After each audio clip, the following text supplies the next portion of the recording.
Okay so how organic question number 4 exercise की discussion हमने शुरू की है।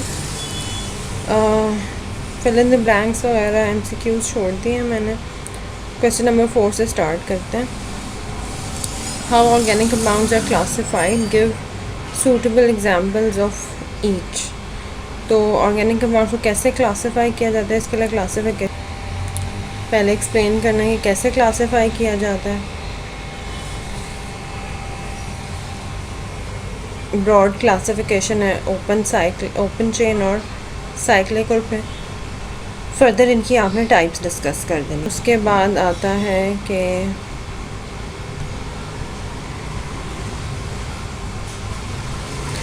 व्हाट आर होमोसाइक्लिक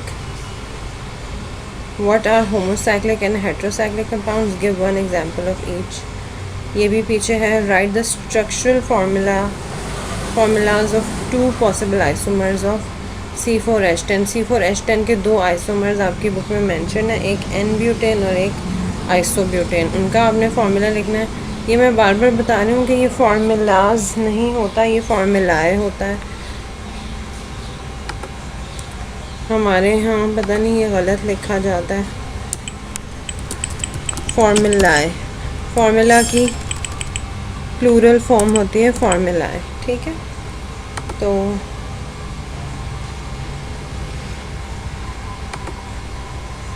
ये मैं यहाँ पे लिख के मैंने बता दिया है आपको। Why is ethene an important industrial chemical. Ethene एक इम्पॉर्टेंट इंडस्ट्रियल केमिकल क्यों है?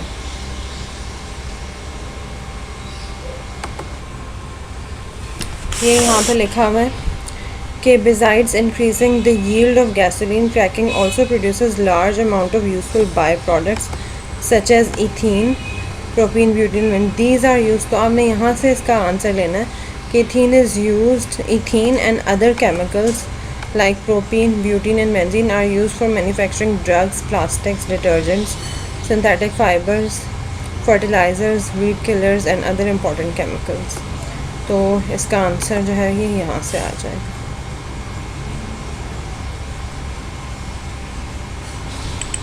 नेक्स्ट क्वेश्चन है, what is meant by a functional group, name typical functional groups containing oxygen. ये आपकी असाइनमेंट भी थी और आपने ये पीछे बुक में लिखा हुआ है। When an organic compound, what is an organic compound, ये आपको डायरेक्ट इसका आंसर बुक से मिल जाएगा। आपने उन सारे फंक्शनल ग्रुप्स को इनलिस्ट करना है, उनको उनके नाम और फार्मूलाए लिखने हैं जिनमें ऑक्सीजन मौजूद होता है। What is an organic compound, explain the importance of Wohler's work in development of organic chemistry. आपने वोलर के काम को एक्सप्लेन करना है। वोलर का काम क्या था कि उसने यूरिया प्रिपेयर किया था फ्रॉम इनऑर्गेनिक केमिकल्स। तो वाइटल फोर्स थ्योरी में जहाँ से वोलर का काम स्टार्ट होता है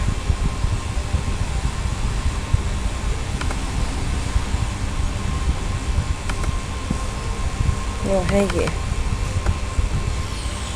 इसमें आपने थोड़ा सा वाइटल फोर्स थ्योरी को भी एक्सप्लेन करना है और वोलर के काम को भी एक्सप्लेन करना है।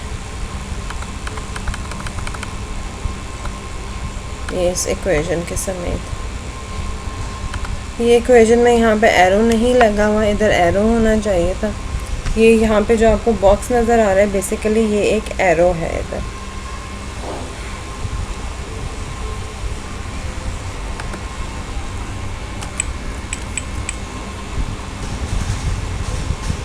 Right a short note on cracking of hydrocarbon. ये पूरा टॉपिक पीछे मौजूद है। आपने क्रैकिंग को एक्सप्लेन करना है, उसकी टाइप्स को भी एक्सप्लेन करना है। Explain reforming of petroleum with the help of suitable example. Reforming का भी पूरा एक टॉपिक है, वो आपने एज इट इज़ इसके अंदर लिख देना है। Describe important sources of organic compound.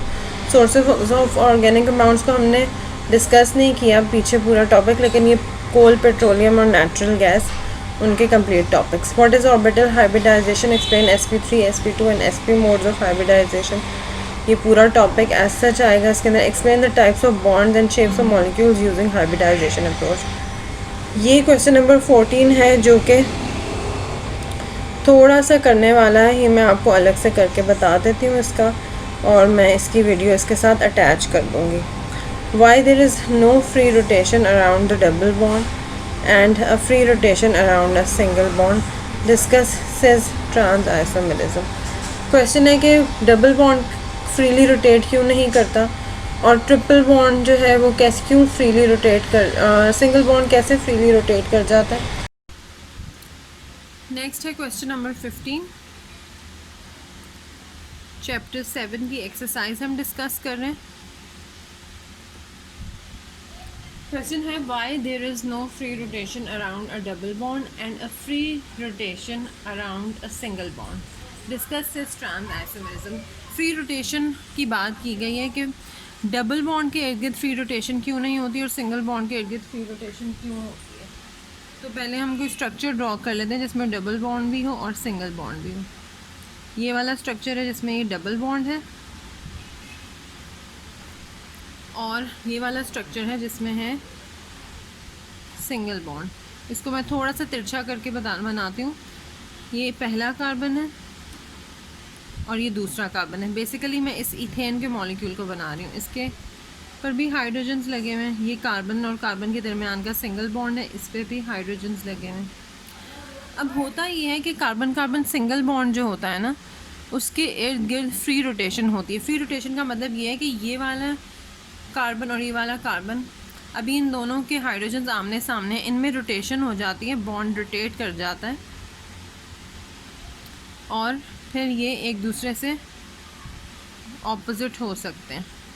यानी अब जो ऊपर कार्बन था वो नीचे आ जाएगा और जो ऊपर जो हाइड्रोजन था वो नीचे आ जाएगा और नीचे वाले हाइड्रोजन ऊपर चले जाएंगे. तो ये रोटेशन हुई है. जबकि इस तरह की रोटेशन जो है वो यहाँ पर पॉसिबल नहीं होती. यहाँ पे रोटेट कराने के लिए पहले ये वाले बॉन्ड को ब्रेक करना पड़ता है और फिर रोटेशन हो जाती है. अब बज़ाहिर दिखने में ये लग रहा है कि ये दोनों एक दूसरे के आइसोमर्स हैं क्योंकि इसमें भी स्पेस में हाइड्रोजन की ओरिएंटेशन डिफरेंट है और यहाँ पे स्पेस में हाइड्रोजन की ओरिएंटेशन डिफरेंट है. लेकिन ये एक दूसरे के आइसोमर्स नहीं हैं. इसकी वजह ये है कि आइसोमर्स वो होते हैं जिनको हम आइसोलेट कर सकते हैं. इसको हम आइसोलेट यानी अलहदा कर सकते हैं. हम इसको इससे अलहदा नहीं कर सकते. ये फ़ौरन से इसमें कन्वर्ट हो जाता है, ये फ़ौरन से इसमें कन्वर्ट हो जाता है क्योंकि फ्री रोटेशन होती है carbon to carbon single bond के अराउंड. फ्री रोटेशन की वजह से ये इसमें कन्वर्ट, ये इसमें कन्वर्ट हो जाता है. हम इसको सेपरेट नहीं कर सकते. अब carbon to carbon double bond के इर्द गिर्द फ्री रोटेशन नहीं होती.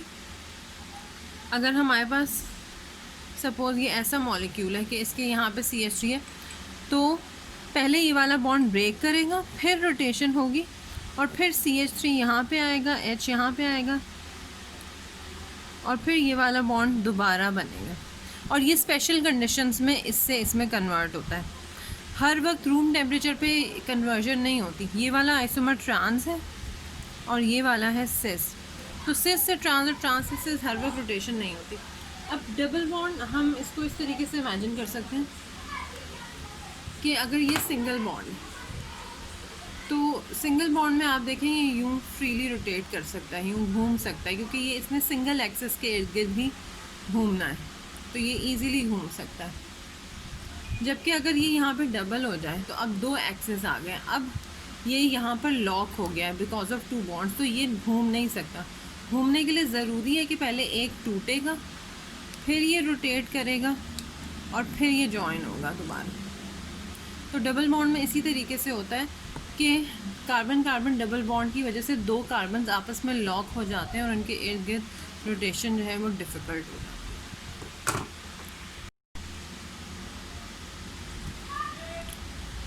Okay, so question number 14 chapter है चैप्टर 7.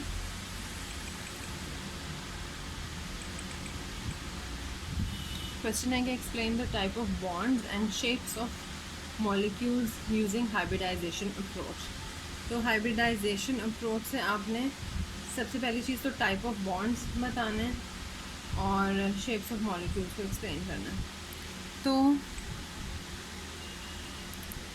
मैंने ये बात पहले भी बताई थी. फर्स्ट एग्जांपल इन्होंने इथेन की दी हुई है.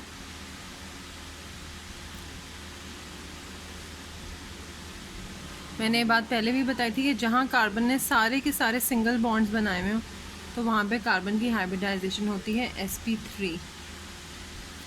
तो ये सिंगल बॉन्ड है sp3 हाइब्रिडाइजेशन। अब आपने यहाँ पे सारा sp3 हाइब्रिडाइजेशन के बारे में आपकी बुक के अंदर जो कुछ है वो आपने एक्सप्लेन करना है, प्लस शेप ऑफ मॉलिक्यूल बतानी है। शेप ऑफ मॉलिक्यूल के लिए एक sp3 ऑर्बिटल ये होता है, ये एक sp3 ऑर्बिटल होता है, ये और ये और ये, इसके साथ ओवरलैपिंग हुई हुई होती है हाइड्रोजन की। इस वाले कार्बन की भी टेट्राहेड्रल ज्योमेट्री है, इस वाले कार्बन की भी टेट्राहेड्रल ज्योमेट्री है। तो ये यहाँ से शेप भी एक्सप्लेन हो जाती है।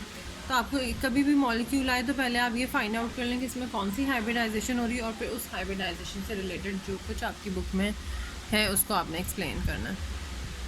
दूसरी जो एग्ज़ाम्पल है वो है CH2CH2, इथीन की एग्ज़ाम्पल है।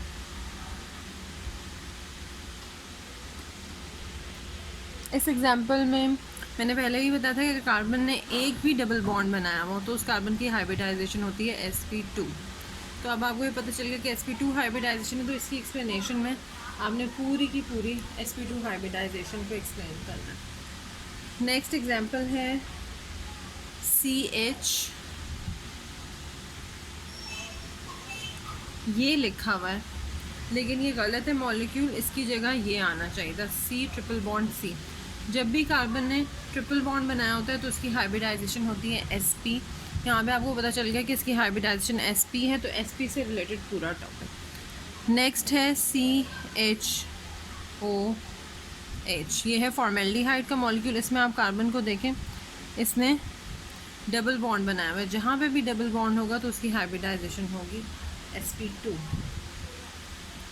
इधर देखें, कार्बन ने सारे के सारे सिंगल बॉन्ड्स बनाए हुए हैं, तो जहाँ पर भी सिंगल बॉन्ड होगा वहाँ हाइब्रिडाइजेशन होगी sp3।